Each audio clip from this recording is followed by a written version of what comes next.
السلام علیکم ناظرین، کیسے ہیں آپ سب؟ میں ہوں آپ کا بھائی مبارک راہی۔ ساتھیوں، راہی انفارمیٹیو چینل پر آپ سبھی ساتھیوں کا پرزور استقبال ہے، خیر مقدم ہے، سواگت ہے۔ ساتھیوں، آج اردو گرامر کا اور کنسیپٹ کے حساب سے، تھیوری بیس کے حساب سے یہ ہمارا 13واں کلاس ہے۔ سبھی ساتھیوں کے لیے ہونے والا بڑا ہی خاص ہے۔ مرکب تام کے بارے میں پڑھیں گے۔ مرکب ناقص کا آپ نے پڑھ لیا ہے۔ مسند الیہ پڑھیں گے۔ جملہ خبریہ، انشائیہ، جملہ اسمیہ، جملہ فعلیہ، اقسام جملہ اور جملہ انشائیہ ہم سب پڑھنے کی کوشش کریں گے۔ سبھی ساتھی جب جڑیں گے تو لائک ضرور کیجیے گا، اور ساتھ ساتھ آپ سبھی سے یہ درخواست، یہ اطلاع، یہ سوچنا، سنڈے کے دن ٹیسٹ ہونے والا ہے OMR شیٹ پر۔ کوئی بھی ساتھی ناغہ نہ کریں، جتنے ساتھی جڑے ہیں ان کو دینا ہی دینا ہے، اور جو نہیں جڑے ہیں ساتھیوں وہ ایک بار کال کر کے ہم سے سمپرک کر لیں۔ کیا فیس ہے، کیا آپ کو دینا ہے، کیا نہیں دینا ہے، وہ بات کی بات ہے۔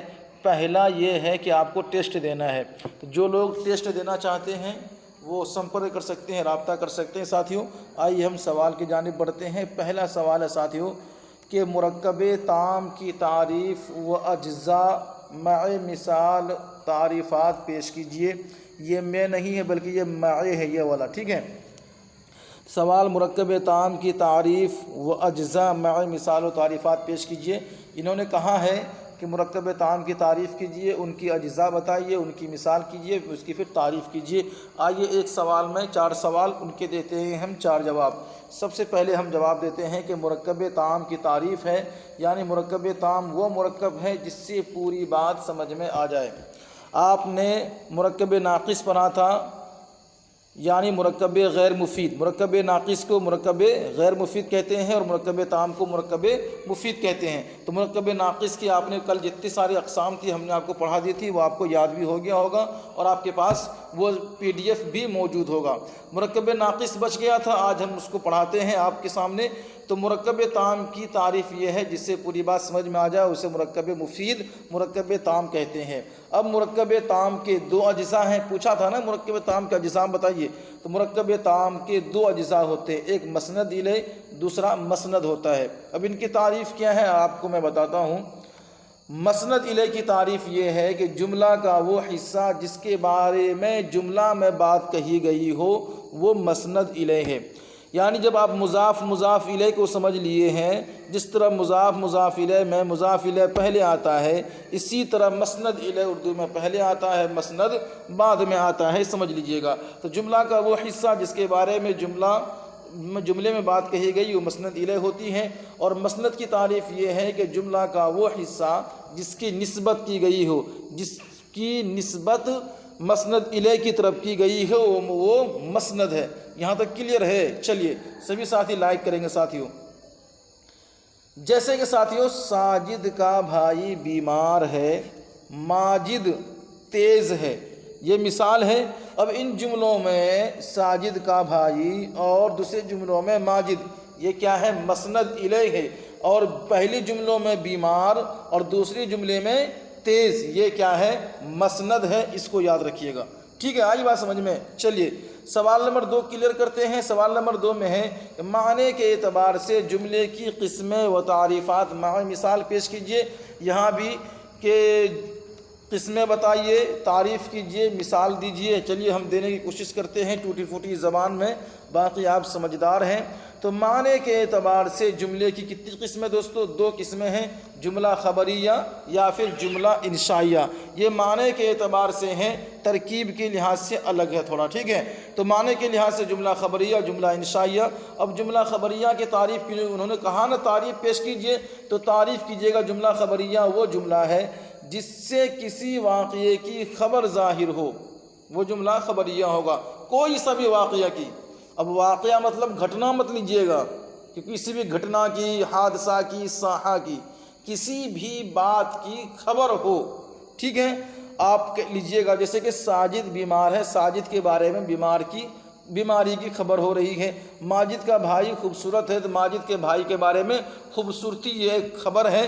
ان دونوں جملوں میں کیا ہے؟ جملہ خبریہ کا ہم نے مثال دیا ہے۔ آگے چلیں گے ساتھیوں، یہاں ہے جملہ انشائیہ، وہ جملہ ہے جس سے انشاء یعنی خواہش ظاہر ہو، جیسے کہ ساتھیوں بیٹھو۔ اب آپ کے پاس کوئی ہے جو جانے والے ہیں، آپ کے دل میں خواہش آئی نہیں جی اور بیٹھنا چاہیے، آپ کہتے ہیں بیٹھو، یہ خواہش ہوا تبھی تو آپ نے کہا نا بیٹھو، مت جاؤ، یہ خواہش ہی ہے۔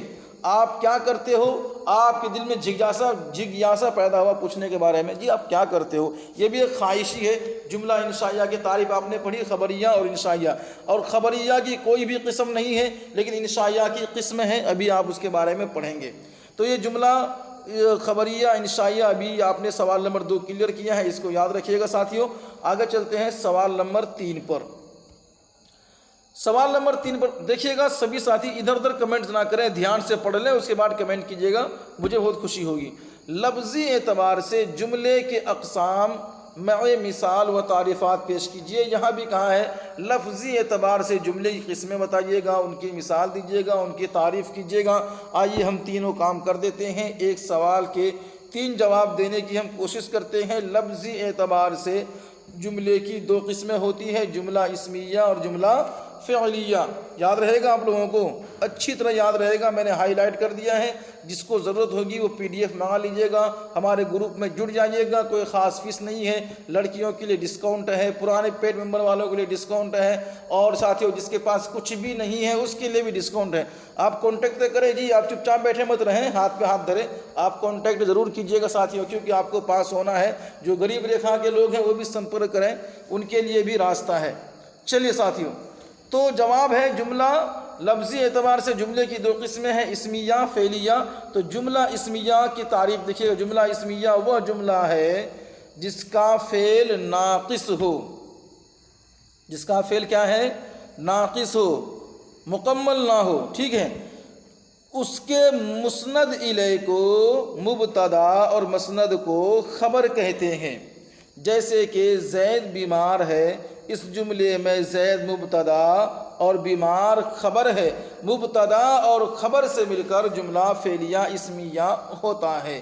یوں سمجھیے آپ تھوڑا سا، پہلے تو جملہ اسمیہ کی تعریف کی، جملہ اسمیہ وہ جملہ ہے جس کا فعل ناقص ہوتا ہے، مکمل نہیں ہوتا، اور اس میں ایک رول اور ہے، وہ یہ ہے کہ اس کے مسند الیہ کو مبتدا جب ترکیب کرتے ہیں، ترکیبی لحاظ سے جب علم نحو پڑھیں گے تو مسند الیہ کو مبتدا اور مسند کو خبر کہتے ہیں۔ جیسے کہ زید بیمار ہے، اس جملے میں زید مبتدا ہو گیا، بیمار خبر ہو گئی، ٹھیک ہے۔ تو اسی طرح سے مبتدا خبر سے مل کر جملہ فعلیہ اسمیہ ہوا ہے، جملہ اسمیہ ہوا، ٹھیک ہے۔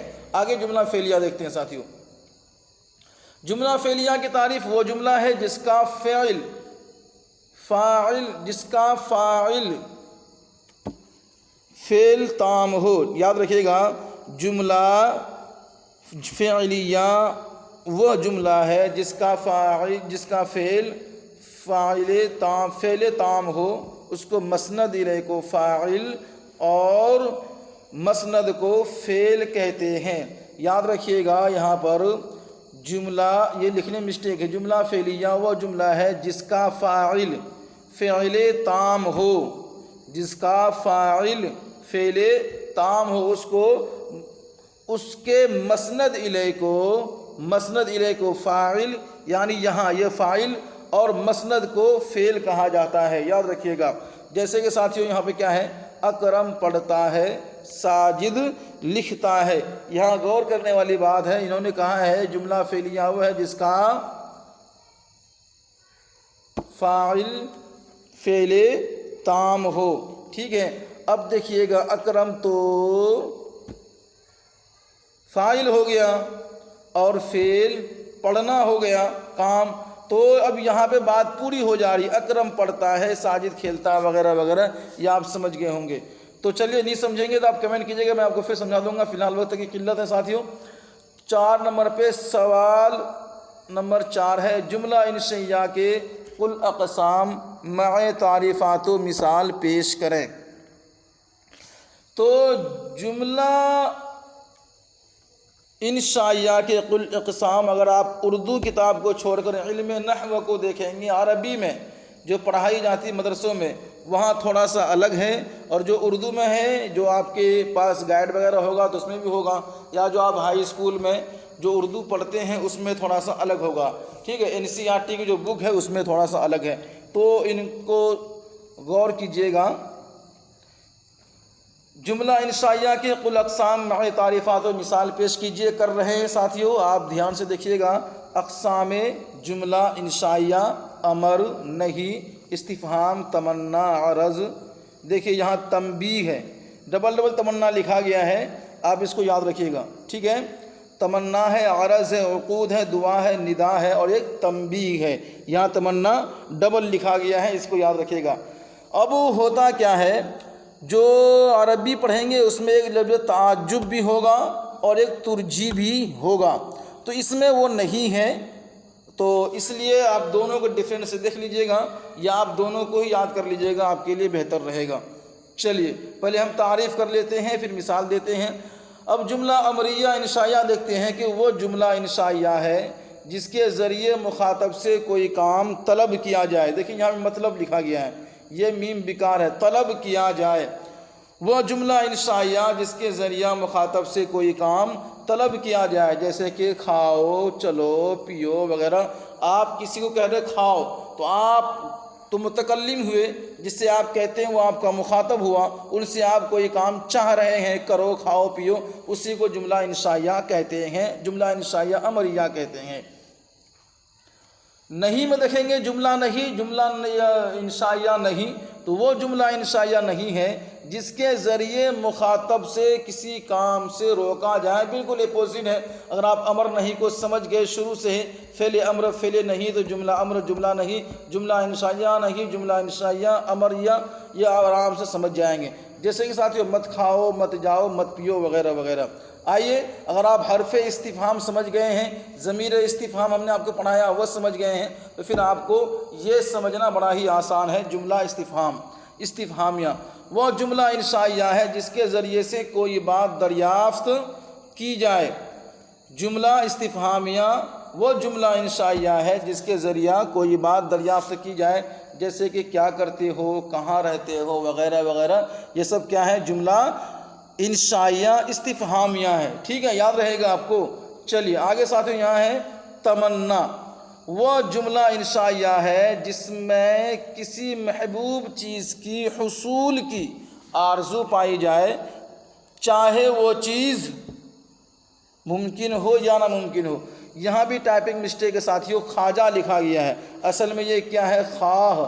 جن کو PDF ملے گا وہ صحیح کر کے انشاءاللہ مل جائے گا، تو یاد رکھیے گا یہ کیا ہے، خواہ، خواہ وہ چیز ممکن ہو یا ناممکن ہو۔ تو جملہ یاد رکھیے گا، تعریف کیا ہے کہ وہ جملہ انشائیہ جس میں کسی محبوب چیز کے حصول کی آرزو پائی جائے، خواہ وہ چیز ممکن ہو یا ناممکن ہو، جیسے کہ کاش میرا دوست آتا، کاش جوانی پھر لوٹ آتی۔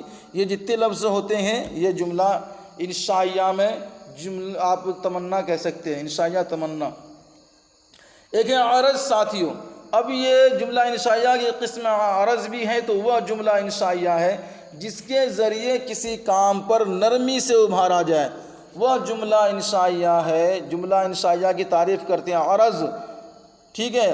جملہ انشائیہ کی ایک قسم عرض ہے جس کی تعریف یہ ہے کہ جس کے ذریعے کسی کام پر نرمی سے ابھارا جائے، جیسے کہ آپ محنت کیوں نہیں کرتے کہ کامیاب ہو جاؤ، آپ کو محنت کرنی چاہیے کہ کامیابی محنت کرنے سے ملتی ہے، ٹھیک ہے۔ تو یہ ایسے جملے کیا ہیں، یہ نرمی سے استاد بچوں کو سمجھاتے ہیں، باپ اپنے بیٹوں کو سمجھاتے ہیں، یار اپنے دوستوں کو سمجھاتے ہیں، وہ باتیں جو نرمی سے سمجھائی جاتی ہیں وہ عرض ہیں، اس کو یاد رکھیے گا۔ اسی طرح ساتھ یہاں پہ ہے تنبیہ، ٹھیک ہے۔ یہ تنبیہ جو ہے کہ آپ کو جو علم النحو پڑھیں گے عربی وغیرہ میں، تو وہاں پھر آپ کو یہاں پہ ترجیح ملے گا۔ تو وہ جملہ انشائیہ ہے جس میں ہوشیار ہونے کو کہا جائے، جیسے کہ ہوشیار رہو، خبردار رہو، کسی چیز کی طرف تنبیہ دلائے، کسی چیز سے ڈرائے، تو پھر وہ جملہ یاد رکھے گا جس میں کسی چیز سے ڈرائے، جس میں کسی سے ڈرایا گیا ہو، جس میں کسی سے خبردار کیا گیا ہو، ہوشیار رہنے کو کہا گیا ہو، وہ سب جملہ تنبیہ میں آتا ہے، انشائیہ تنبیہ میں۔ اسی طرح ساتھیوں ندا اگر دیکھیں گے جملہ ندائیہ، تو جملہ ندائیہ بھی انشائیہ قسم میں سے ہے۔ وہ جملہ انشائیہ ہے جس میں کسی کو بلانے کے لیے کہا جائے، جیسے کہ ساتھیو اے لوگو، اے انسانوں، اے یارو، اے دوستو، اے حیوانوں، اے بزرگوں، اے بھائیوں، a student, my dear friends. تو یہ اے لوگوں، یہ جتنے بھی استعمال ہوتے سب کیا ندائیہ ہیں۔ تو شیطانوں سے خبردار ہو جاؤ، جہاں بھی یہ اے لگا دکھ گیا نا، اے او اے، یہ سب ندائیہ جملے ہو جائیں گے، ٹھیک ہے۔ اگر جملہ ہے تو جملہ، فعل ہے تو فعل، یا پھر سمجھ گئے۔ اب باقی بات آپ کو آگے دیکھیے گا، باقی بات آپ کی سمجھ میں آ گئی۔ عقود ایک لفظ ہے ساتھیوں، اور وہ ہے وہ جملہ انشائیہ ہے جس کے معاملے، جو معاملے کی پختگی کو بتائے۔ عقود وہ جملہ انشائیہ ہے جو معاملے کی پختگی کو بتائے، جیسے کہ ساتھیوں آپ نے بیچا، میں نے خریدا، یہ پختگی بتا رہی ہے میرے پاس ایک سامان ہے کیونکہ آپ نے بیچا تھا اور میں نے خریدا تھا۔ تو یہ وہ تعریف ہے جو علم النحو وغیرہ میں ملتی ہے، ان کو یاد رکھیے گا۔ اور عقود کی جو مثال ہے کچھ اس طرح سے ہے، بعض کتاب میں بعض مثالیں ملیں گی، لیکن اگر آپ نے تھیوری سمجھ لیا تو مثال آپ کے لیے آسان ہے ساتھیوں۔ بڑھتے ہیں آگے، یہ ہے ایک لفظ دعا۔ تو دعا جو ہے، دعائیہ جو جملہ جو ہوتا ہے، یہ دعائیہ جملہ بھی جملہ انشائیہ کا ایک حصہ ہے۔ وہ جملہ انشائیہ ہے جس سے دعائیہ کلمہ ظاہر ہو، جیسے کہ خدا کرے کہ وہ اچھا ہو، آپ کی عمر دراز ہو۔ یہ سب کس کی مثال ہے؟ جملہ انشائیہ کی مثال ہے۔ جملہ دعائیہ جملہ انشائیہ کی مثال ہے۔ یہاں تک ساتھیوں آپ لوگ سمجھ گئے ہیں، یا کسی کو کوئی دقت ہے؟ میرے خیال سے آپ لوگ سمجھ گئے ہوں گے۔ آج چھوٹا سا کلاس تھا، مختصر سا کلاس تھا، وقت نہیں ہے کہ میں آپ کو صحیح طور پہ سمجھا پاؤں، کیونکہ وقت کی قلت کی وجہ سے میں نے اس کو شارٹ کیا ہے، مختصر کیا ہے۔ اور اسی لیے کیونکہ آپ لوگ سمجھدار ہیں، زیادہ سمجھنے سے بھی بات سمجھ میں نہیں آتی، بوریت ہو جاتی ہے۔ بعض لوگوں کی شکایت ہے کہ سر آپ ٹائم زیادہ لیتے ہیں، اسی لیے آج وقت کو سمیٹا گیا ہے۔ آپ سے درخواست ہے کہ 90459747 اس نمبر پہ رابطہ کر کے، کال کر کے سبھی ساتھی جڑیے ہمارے ٹیسٹ گروپ سے، جو سنڈے کو ہونے والا ہے۔ بالکل صحیح ٹائم پہ، کریکٹ ٹائم پہ۔ یہاں آپ کو کوئی بھی ڈر خوف کی ضرورت نہیں ہے، محنت کیجئے، کامیاب ہو جائیے۔ اور میں نے کہا ہے جتنا محنت کریں اتنا کم ہے، پاس ہونا کمال نہیں ہے، آپ کے گھر میں آپ کے جاب لیٹر پہنچنا کمال ہے۔ وہاں تک انت تک کوشش کیجئے اور ساتھیوں کامیاب ہو جائیے۔ ہماری دن رات کی کوشش محنت یہ ہے کہ آپ کامیاب ہو جائیں۔ آپ کی کامیابی کے بعد ہماری کامیابی یقینی ہے ساتھیوں۔ تو سبھی ساتھی اس نمبر پہ کال کر کے جڑیے۔ دیجیے ساتھیوں ہمیں اجازت، اللہ حافظ۔